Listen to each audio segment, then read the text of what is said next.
녹내장이 있습니다. 시야가 좁아지고 시신경 손상이 되는 대표적인 병, 녹내장. 뿌옇게 보이고 눈부셔 보이고 또 시야가 좁아지고 심하면 시신경이 손상되면서 시력장애를 발생하는 가장 대표적인 병.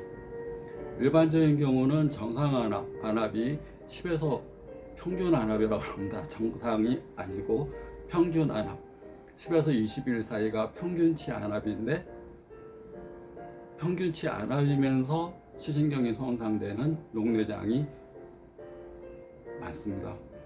물론 안압이 높으면서 20일 이상 안압이 높으면서 시신경을 손상하는 안압보다 정상 안압 또는 안압이 10에서 20일보다 낮은데도 시신경이 손상돼서 뿌옇게 보이고 눈이 부시고 시야가 잘 감별이 안 되고 시력이 손상되는 시력 장애가 발생하는 경우도 많습니다. 정상 안압 녹내장 또는 녹내장이 의심된다, 녹내장이 진행될 수 있다, 그런 경우 불안증이 오는 경우가 많습니다. 공황장애도 올 수도 있고 잠도 안 올 수가 있고 자꾸 화가 치밀 수도 있고 또 자꾸 울게 됩니다. 여성분들은 울거나 화내는 것이 눈에 굉장히 좋지는 않은 건데도 눈이 시신경이 손상됐다 그러면 자꾸 울거나 화를 잘 내거나 화를 참을 수 없거나 그런 것들이 잘 생기게 됩니다. 시신경이 안압이 높을 때 동공이 부풀면서 시신경 쪽으로 가는 혈관이 압박받으면서 시신경 쪽에 혈액 공급이 안 되면 시신경 쪽이 산소와 영양분을 공급 못 받아서 시신경이 손상돼 갑니다. 터널 증후군이라고 해서 눈 주변서부터 시커멓게 변해서 갈수록 시야가 좁아지게 되고 뿌옇게 보이고 잘 안 보이고 번져 보이는 증상이 생기게 됩니다. 우리가 뿌옇게 보여요 그러면 나 뿌옇게 보여요 그러면 첫 번째 각막 혼탁, 이 렌즈, 이 검은 눈동자의 각막이 염증이나 상처로 혼탁이 생기면 뿌옇게 보입니다. 두 번째 수정체 혼탁, 백내장으로 인해서 단백질이 변성돼 가면 뿌옇게 보입니다. 세 번째 시신경 손상, 여러 가지 원인으로 인해서 시신경 쪽으로 가는 혈관이 막히거나 좁아지거나 혈액 내에 노폐물이 많거나 혈관이 막히거나 그렇게 되면 시신경이 제 역할을 못하면서 뿌옇게 보입니다. 번져 보이고 뿌옇게 보이고 눈이 부셔 보이고. 그래서 뿌옇게 보인다 그러면 일반적으로 크게 세 가지를 생각해 봅니다. 각막 혼탁인지 백내장인지 시신경이 손상되어 있는 건지. 시신경 손상은 너무나 많습니다. 이제 대표적인 게 이제 녹내장. 그 녹내장으로 인해서 시신경이 손상된다. 그러면 시신경이 왜 손상됩니까? 정상 안압성 녹내장은 시신경이 왜 안압도 높지 않은데 왜 손상되느냐? 시신경으로 가는 혈관의 이상, 또 혈관성에 흐르는 피의 이상, 또 혈관이 눌리거나 압박받거나 혈액순환이 제대로 되지 않으면서 동맥을 통해서 산소 영양분이 공급되지 않고 정맥을 통해서 노폐물과 이산화탄소가 배출이 되지 않으니까 신경이 제 역할을 이뤄가기 때문에 신경이 손상됩니다. 피를 이루는 대표적인 거 음식입니다. 그런데 피 속에 고지혈증이 있다. 고지혈증이 있다 그러면 피 속에 기름기가 많다는 겁니다. 당뇨가 있다. 피 속에 혈당이 많다는 겁니다. 고혈압이 있다. 그러면 혈관이 노폐물이 많거나 혈관에 찌꺼기가 많거나 혈관에 이렇게 동맥경화 이런 것이 많아서 혈액이 지나가는데 힘들거나 그래서 압력이 세다는 얘기입니다. 피가 이렇게 순환돼야 되는데 피가 이렇게 깨끗하고 혈관이 깨끗해야지 혈액순환이 잘 되는데 피가 가는데 압력이 세서 잘 못 간다. 그걸 혈압이 높다 그럽니다. 그래서 우리가 먹는 음식이 맑은 음식을 먹어야 되고 또 먹는 마음을 항상 감사하는 마음을 가져야 됩니다. 우리가 화가 잘 난다는 표현을 씁니다. 화가 잘 난다는 얘기는 간이 화를 주관합니다.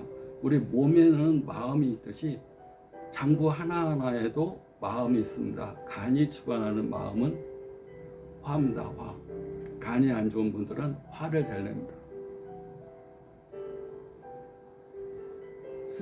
쓸개가 간이 튼튼한 분들은 용기가 있습니다.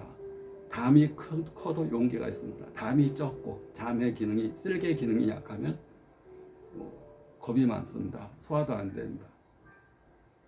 네, 간은 열이 해독하는 장기인데 스트레스가 너무 지나치게 많이 오면 해독이 안 된 피가 화를 나게 만듭니다. 그 피가 뜨겁고 눈도 충혈되고 심장도 두근거리고 화를 참지 못하게 됩니다. 그래서 정상암 녹내장에 혈액을 맑게 하기 위해서 음식을 소화가 잘 될 만한 음식, 특히 고지혈증이 있다 그런 분들이 루테인이나 오메가3를 먹는다 그럽니다. 루테인, 오메가3 눈에 좋다고 그래서요 먹고 있어요. 근데 고지혈증이 있어요. 고지혈증은 혈관 내 지방이 많다는 겁니다. 루테인, 지아잔틴, 오메가3 다 기름덩어리입니다. 기름덩어리. 지용성 비타민이라고 얘기를 합니다. 기름의 성질을 띤 비타민. 우리 지용성 비타민의 대표적인 게 비타민 A, D, E, K. 지용성 비타민. 지용성 비타민은 기름에 녹는 성질을 가진 비타민. 기름기 있는 비타민. 그 비타민의 역할은 비타민 A는 각막이 막 건조하고 빡빡한 것을 기름기 쳐준다. 그러면 빡빡하게 기름이 쳐졌으니까 많이 괜찮겠죠. 그 안에 더 들어가서 망막이 건조하고 뻑뻑하고 광시증이 있고 눈이 부시고 그럴 때 비타민 E, A, D, K 비타민 E가 그 안을 이렇게 기름기 쳐주는 겁니다. 빡빡하고 막 눈 부시고 망막이 찢어질 것 같고 망막이 너무 얇고 그럴 때 비타민 E가 좋습니다. 비타민 D, 우리가 관절이 약하고 뼈가 이렇게 골다공증이 잘 나오고 그럴 때 인체 내에서는 합성이 안 되는 햇볕을 쬐서 합성이 되는 비타민 D, 그것도 지용성 비타민.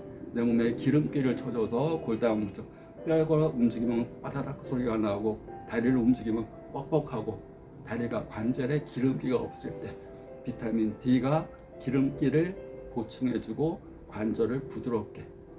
이 기름기 없으면 뻐걱뻐걱 소리 나는데 비타민 D가 관절에 기름기 쳐주는 역할. D, 비타민 K 마찬가지입니다.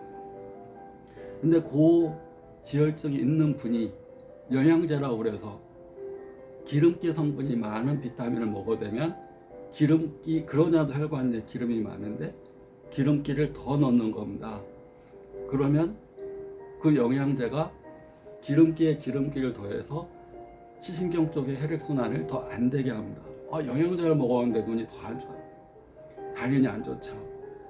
혈관 내 혈액순환이 잘 돼야 되는데 지금 고지혈증 때문에 혈관 내 혈액에 지금 지방이 많다고 진단이 나왔는데 거기다 기름기를 자꾸 먹어대면 좋겠습니까?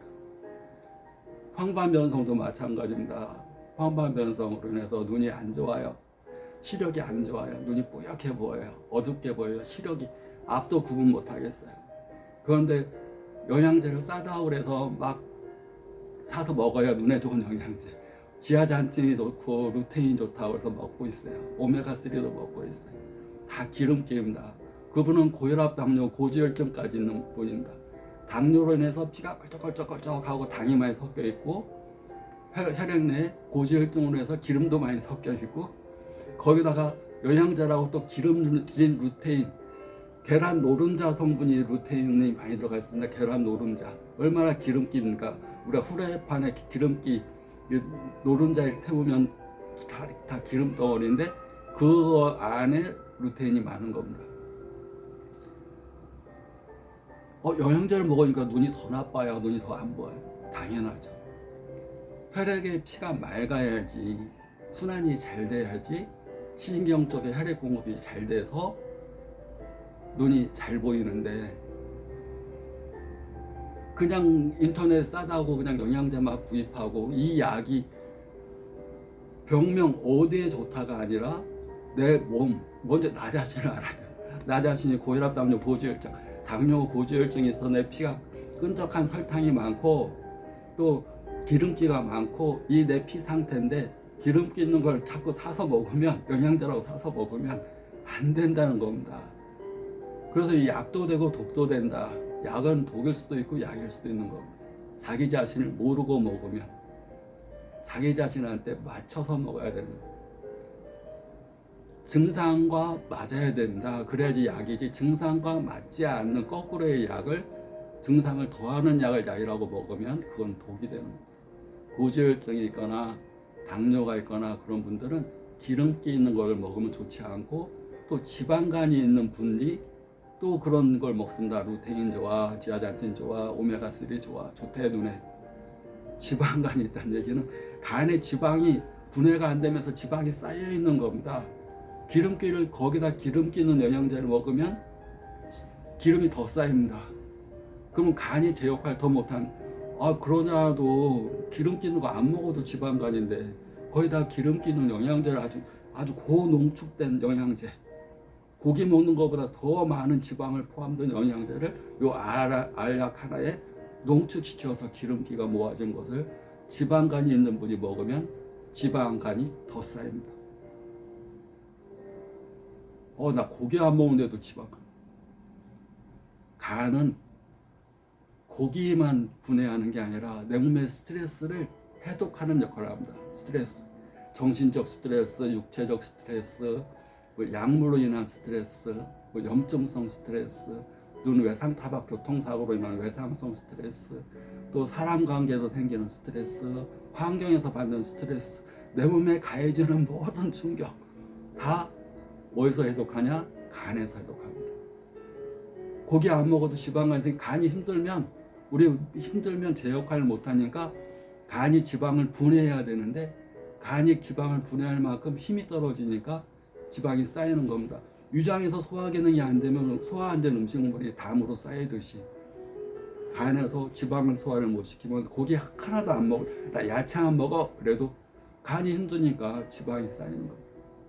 그 지방간인 분들이 지용성, 기름성 비타민을 마구 좋다고 먹어대면 눈 안 좋은 겁니다.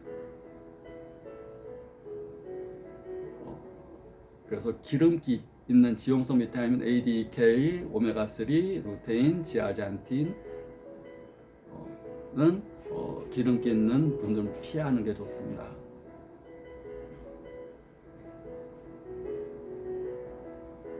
그리고 또 이 녹내장 같은 경우 마음이 중요한 역할을 합니다. 우리가 음식만 먹는 게 아니니까 마음을 먹잖아요.